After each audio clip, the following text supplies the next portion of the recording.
নমস্কাৰ মৰমৰ ছাত্ৰ ছাত্ৰীসকল আশা কৰোঁ তোমালোক কুশলে আছা মই তোমালোকৰ বিজ্ঞান শিক্ষক প্ৰাঞ্জল শৰ্মা ছাৰ মই ধেমাজি জিলাৰ ধেমাজি শিক্ষা খণ্ডৰ বেঙেনাগৰা শিক্ষা মণ্ডলৰ 1 নং বৰাজান আদৰ্শ মধ্য ইংৰাজী বিদ্যালয়ৰ বিজ্ঞান শিক্ষক ছাত্ৰ ছাত্ৰীসকল কোভিড অতিমাৰীয়ে আমাৰ শৈক্ষিক জগতখনৰ যথেষ্ট ক্ষতি সাধন কৰিছে ইয়াৰ কুফল নিশ্চয় তোমালোকে ভুগিবলগীয়া হৈছে হেহে তোমালোকৰ সুবিধাৰ্থে অনলাইন শিক্ষা ব্যৱস্থাৰ জৰিয়তে এই ক্ষেত্ৰত আমাৰ ফালৰ পৰা প্ৰচেষ্টা চলাই থকা হৈছে ছাত্ৰ ছাত্ৰীসকল আজি মই তোমালোকৰ বাবে সপ্তম শ্ৰেণী বিজ্ঞানৰ পঞ্চম অধ্যায় অম্লক ক্ষাৰক আৰু লৱণ পাঠটি যুগুত কৰি আনিছোঁ আশা কৰিছোঁ এই ভিডিঅ'টিৰ যোগেদি তোমালোকে পাঠটিৰ বিষয়ে সম্যক ধাৰণা কৰিব পাৰিবা আহাচোন আমি পাঠৰ মাজলৈ আগবাঢ়ি যাওঁ চিত্ৰত তোমালোকে কি দেখিছা বাৰু ইয়াত আমি দেখিবলৈ পাইছোঁ তেতেলী কেঁচা আম লেটেকু কাজি নেমু এই বস্তুবিলাক আমাৰ গ্ৰাম্য জীৱনৰ কিছুমান সহজলভ্য সদায় ব্যৱহাৰ্য বস্তু তোমালোকৰ বেছিভাগেই নিশ্চয় ইয়াৰ সোৱাদ পাইছা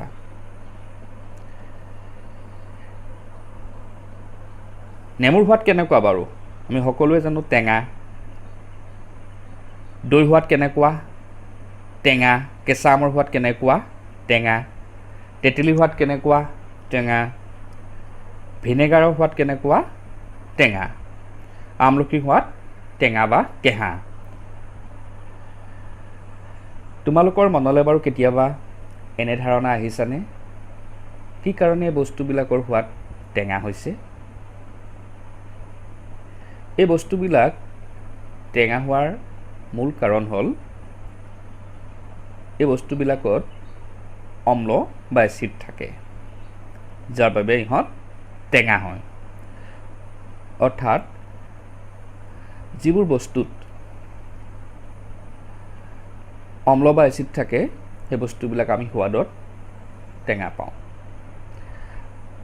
এইবিলাকক প্ৰকৃতিত পোৱা যায় বাবে ইহঁতক প্ৰাকৃতিক অম্ল নামেও জনা যায় কিছুমান অম্ল বা এচিড মানৱ সৃষ্ট সেইবিলাক সাংশ্লেষিক অম্ল বুলিও আমি ক'ব পাৰোঁ অম্লবিলাক জৈৱিক আৰু অজৈৱিক এই দুটা শ্ৰেণীৰ ভাগ কৰিব পাৰি অজৈৱিক অম্লৰ কেইটামান উদাহৰণ হৈছে hydrochloric acid sulphuric acid nitric acid আৰু জৈৱিক অম্লৰ উদাহৰণ হৈছে এচিটিক এচিড ফৰ্মিক এচিড ইত্যাদি এচিড শব্দটো লেটিন ভাষা শব্দ এচাৰ পৰা উদ্ভৱ হৈছে ইয়াৰ অৰ্থ হৈছে টেঙা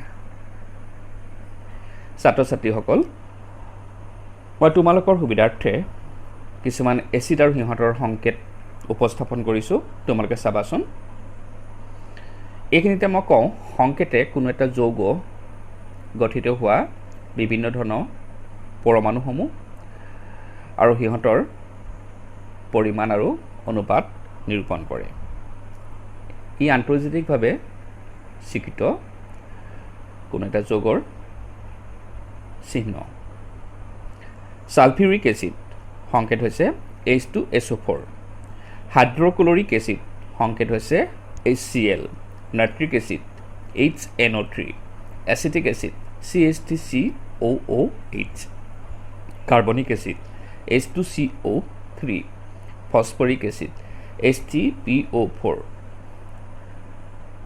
ছালফিউৰিক এচিড চোৱাচোন তাৰ সংকেতটো হৈছে H2SO4 ইয়াত দুটা হাইড্ৰজেন পৰমাণু আছে H2 কি বুজাইছে হাইড্ৰজেন বুজাইছে S2 কি বুজাইছে সালফাৰ বুজাইছে O2 কি বুজাইছে অক্সিজেন বুজাইছে ইয়াত দুটা হাইড্ৰজেন পৰমাণু এটা সালফাৰ পৰমাণু আৰু চাৰিটা অক্সিজেন পৰমাণু আছে এই গোটেইকেইটা লগ হৈ সালফ্ৰিক এচিড অণুটো গঠিত হৈছে বুজি পাইছানে একেদৰে কাৰ্বনিক এচিড H2CO3 ইয়াত দুটা হাইড্ৰোজেন পৰমাণু এটা কাৰ্বন পৰমাণু আৰু তিনিটা অক্সিজেন পৰমাণু আছে ঠিক আছে তোমালোকে উচ্চ স্তৰত বা উচ্চ শ্ৰেণীত এই বিষয়ে আৰু ভালকৈ পাবা কলখাৰ হয়নে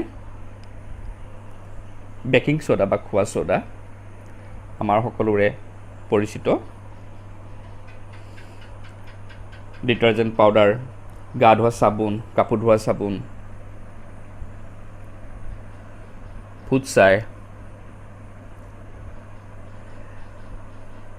এই বস্তুবিলাক যিবিলাক আমি সোৱাদ ল'ব পাৰোঁ সেইবিলাকৰ সোৱাদ কেনেকুৱা বাৰু খোৱা সোডাৰ অকণমান জিভাত লৈছিল আমি গম পাম তিতা হাতেৰে চুলে আমি কেনেকুৱা অনুভৱ কৰিম পিছল পিছল অনুভৱ কৰিম কলখাৰটো আমি সকলোৱে খাওঁৱেই সোৱাদ কেনেকুৱা তিতা প্ৰকৃতি কেনেকুৱা হ'ব পিছল চূণৰ সোৱাদ কেনেকুৱা তিতা প্ৰকৃতি কেনেকুৱা পিছল এই বস্তুবোৰ তিতা হোৱাৰ মূলতে হ'ল এইবিলাকত কি থাকে খাৰক থাকে এই খাৰক থকাৰ বাবে ইহঁত তিতাও হয় আৰু পিছলো হয় মই তোমালোকৰ বাবে কিছুমান খাৰক আৰু সিহঁতৰ সংকেতৰ বিষয়ে উপস্থাপন কৰিছোঁ চোৱাচোন sodium hydroxide NaOH potassium hydroxide KOH calcium hydroxide CaOH2 ammonium hydroxide NH4OH খোৱা সোডা NaHCO3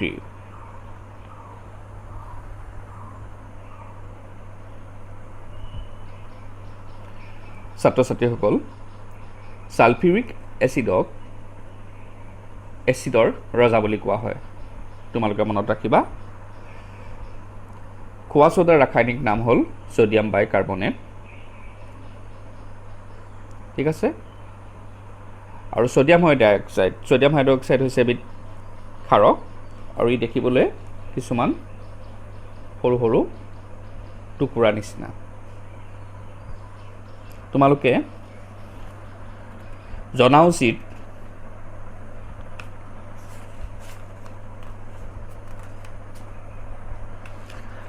ভিনেগাৰ তাত থকা এচিডবিধৰ নাম হৈছে চিট্ৰিক এচিড পৰুৱাৰ শুঙত থকা এচিডবিধৰ নাম হৈছে ফৰ্মিক এচিড নেমুজাতীয় ফল যেনে কমলা নেমু আদি কি এচিড থাকে চাইট্ৰিক এচিড থাকে দৈত কি এচিড থাকে লেক্টিক এচিড থাকে যাৰ বাবে ই টেঙা হয় পালেং শাকত কি এচিড থাকে অক্সালিক এচিড আমলখি নেমুজাতীয় ফল এইবিলাকত কি এচিড থাকে এসকৰ্বিক এচিড ইয়াক ভিটামিন চি নামেও জনা যায় তেতেলী আঙুৰ কেঁচা আম আদিত কি থাকে টাৰ্টাৰিক এচিড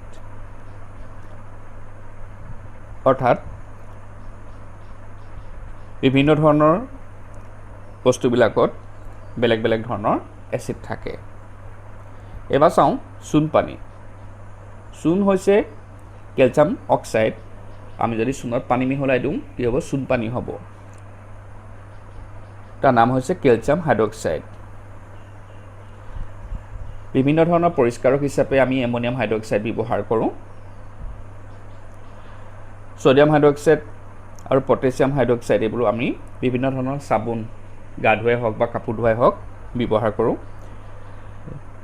মেগনেছিয়াম হাইড্ৰক্সাইড আমি কেতিয়া ব্যৱহাৰ কৰোঁ যেতিয়া আমাৰ এচিডিটি হয় আমি যিবোৰ এণ্টাচিড দৰৱ খাওঁ তাত মেগনেছিয়াম দুগ্ধ থাকে ঠিক আছে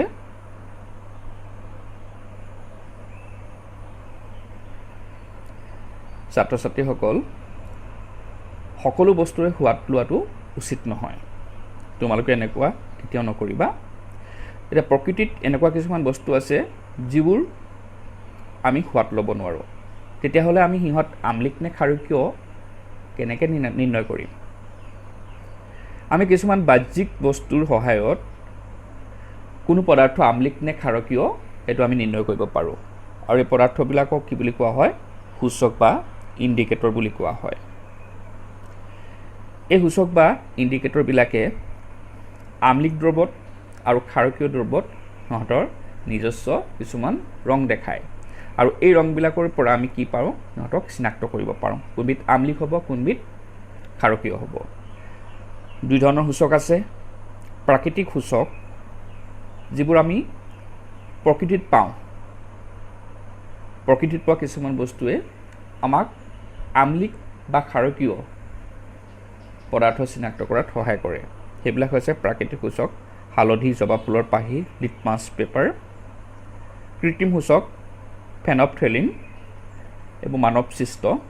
কৃত্ৰিম সূচকবোৰ মানৱসৃষ্ট। Litmus paper. লিটমাছ পেপাৰ এবিধ প্ৰাকৃতিক সূচক। ইয়াক ৰঙা আৰু নীলা লিটমাছ হিচাপে পোৱা যায়। অম্লই নীলা লিটমাছ কি কৰে? ৰঙা কৰে। ক্ষাৰকে ৰঙা লিটমাছ নীলা কৰে। মনত ৰাখিবা। আমি দুটা বিকাৰ লৈছোঁ, এটাত হাইড্ৰক্লৰিক এচিড লৈছোঁ আৰু এটাত লৈছোঁ ছ'ডিয়াম হাইড্ৰক্সাইড দ্ৰৱ। এতিয়া যদি আমি প্ৰথম বিকাৰটোত য'ত হাইড্ৰক্লৰিক এচিড আছে দুটুকুৰা লিটমাছ পেপাৰ পেলাই দিওঁ, অৰ্থাৎ ৰঙা আৰু নীলা লিটমাছ পেপাৰ পেলাই দিওঁ, তেতিয়া কি হ'ব? নীলা লিটমাছ টুকুৰা কি হৈ যাব? ৰঙা হৈ যাব। কিন্তু ৰঙা লিটমাছ টুকুৰা একেধৰণে থাকিব। ঠিক একেধৰণে ছ'ডিয়াম হাইড্ৰক্সাইড দ্ৰৱটোত কি হ'ব? যিটুকুৰা ৰঙা লিটমাছ আছিলে সি নীলা হৈ যাব। নীলা টুকুৰা কিন্তু একেধৰণে থাকিব। বুজি পাইছানে?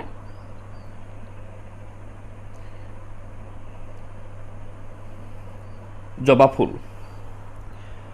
জবা ফুল আমি প্ৰাকৃতিক সূচক হিচাপে ব্যৱহাৰ কৰিব পাৰোঁ। আমি তিনিটা বিকাৰ লৈছোঁ। এটাত লৈছোঁ আমি নেমু ৰস লৈছোঁ, এটাত লৈছোঁ খোৱা ছ'ডাৰ দ্ৰৱ আৰু এটাত লৈছোঁ জবা ফুলৰ ৰস। প্ৰথমে আমি দেখিলোঁ জবা ফুল, যাক আমি সূচক হিচাপে ব্যৱহাৰ কৰিম, আম্লিক আৰু ক্ষাৰকীয় দ্ৰৱত ব্যৱহাৰ কৰা আগতে বৰণীন হৈ আছিল। কিন্তু ব্যৱহাৰ যেতিয়া আমি আম্লিক আৰু ক্ষাৰকীয় দ্ৰৱত জবা ফুলৰ ৰস ব্যৱহাৰ কৰিলোঁ, দিছোঁ, মিহলাই দিছোঁ, তেতিয়া দ্ৰৱ দুটাৰ ৰঙৰ পৰিৱৰ্তন ঘটিছে। আম্লিক দ্ৰৱটো বৰণ কেনেকুৱা হৈছে? গ্ল'পীয়া ধৰণৰ হৈ পৰিছে আৰু ক্ষাৰকীয় দ্ৰৱটো বৰণ কেনেকুৱা হৈছে? পাতল সেউজীয়া নিচিনা হৈছে। এতিয়া যে অকল নেমু ৰস বা খোৱা ছ'ডাতে যে এনেকুৱা ৰঙৰ পৰিৱৰ্তন হ'ব সেইটো নহয়। এতিয়া যদি আমি এই জবা ফুলৰ ৰস কেঁচা আমৰ ৰসতো যদি আমি দি দিওঁ কেনেকুৱা বৰণ হ'ব? তেতিয়াহ'লে গোলপীয়া ৰঙৰ হ'ব। যদি আমি ছ'ডিয়াম হাইড্ৰক্সাইড দ্ৰৱত আমি যদি জবা ফুলৰ ৰস দিওঁ কেনেকুৱা হ'ব? পাতল সেউজীয়া ধৰণৰ হৈ যাব। অৰ্থাৎ সকলো ধৰণৰ আম্লিক পদাৰ্থ বা ক্ষাৰকীয় পদাৰ্থত ইহঁতি অম্লত যেনেকুৱা ধৰণৰ ৰং দেখা আছে তেনেকুৱা ৰঙে দেখাব, ক্ষাৰকত যেনেকুৱা ৰং দেখা আছে তেনেকুৱা ৰঙে দেখাব।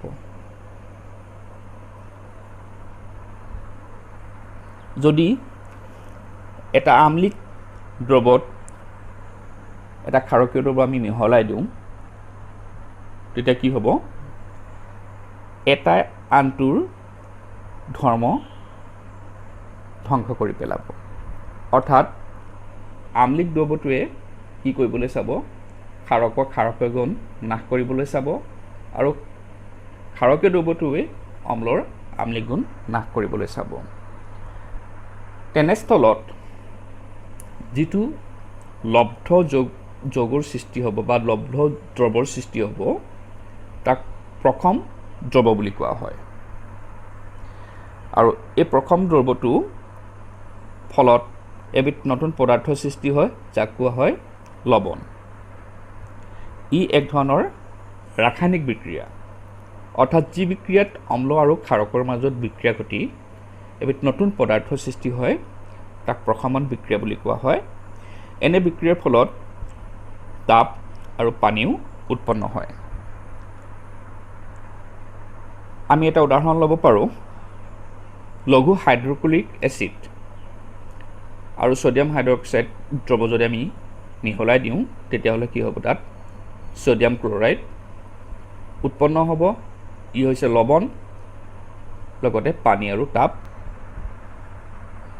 এই প্ৰশমন বিক্ৰিয়া আমাৰ দৈনন্দিন জীৱনত বিভিন্ন ক্ষেত্ৰত আমি ব্যৱহাৰ কৰি আহিছোঁ। বদহজম, প্ৰথমতে চাওঁ বদহজমনো কি।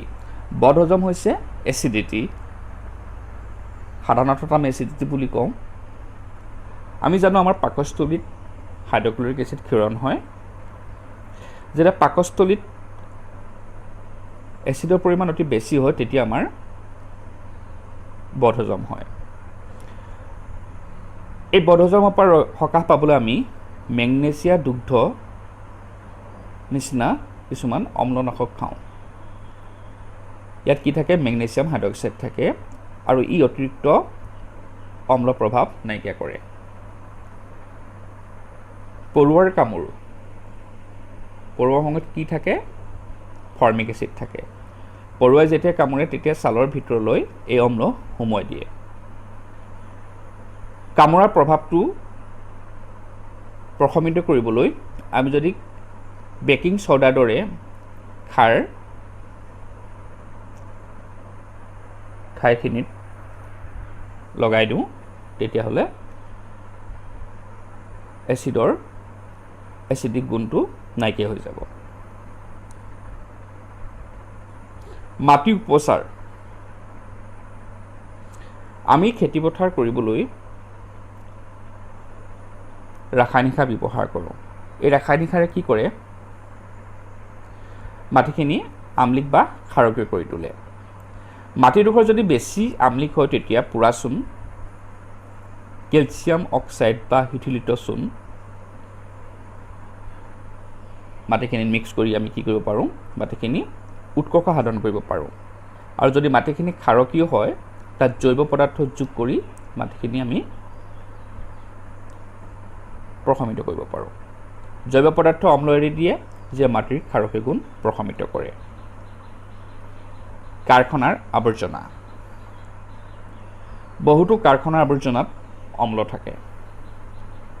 যদি এই আৱৰ্জনাসমূহ জলাশয়লৈ বৈ যাব দিয়া হয় তেনেহ'লে এই অম্লই জলজ প্ৰাণীসমূহৰ বিস্তৰ ক্ষতি সাধন কৰিব। সেইকাৰণে কি কৰা হয়?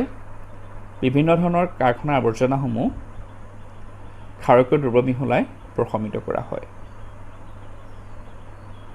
এই কামসমূহ প্ৰত্যেক ৰাজ্যত থকা প্ৰদূষক নিয়ন্ত্ৰক বোৰ্ডে তদাৰক কৰে।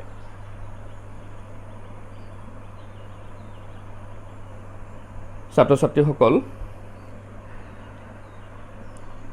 আজি আমি আমাৰ পাঠৰ অন্তিম পৰ্যায়ত উপনীত হৈছোহি। আমি আজি কি শিকিলোঁ বাৰু? অম্লৰ সোৱাদ টেঙা, খাৰৰ সোৱাদ তিতা আৰু চুলে চাবোনৰ দৰে লাগে, হয়নে? অম্লই নীলা লিটমাছ ৰঙা কৰে, ক্ষাৰকে ৰঙা লিটমাছ নীলা কৰে। যিবোৰ দ্ৰব্য ক্ষাৰকীয় নহয় বা আমলিকো নহয় তাক প্ৰশম দ্ৰব্য বোলে।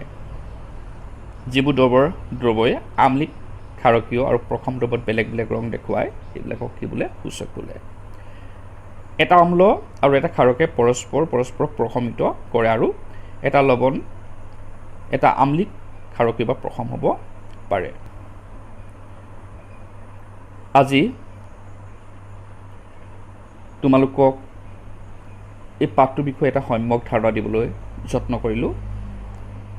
তোমালোকক পুনৰ লগ পোৱা প্ৰতিশ্ৰুতিৰে আজিলৈ আহিছোঁ।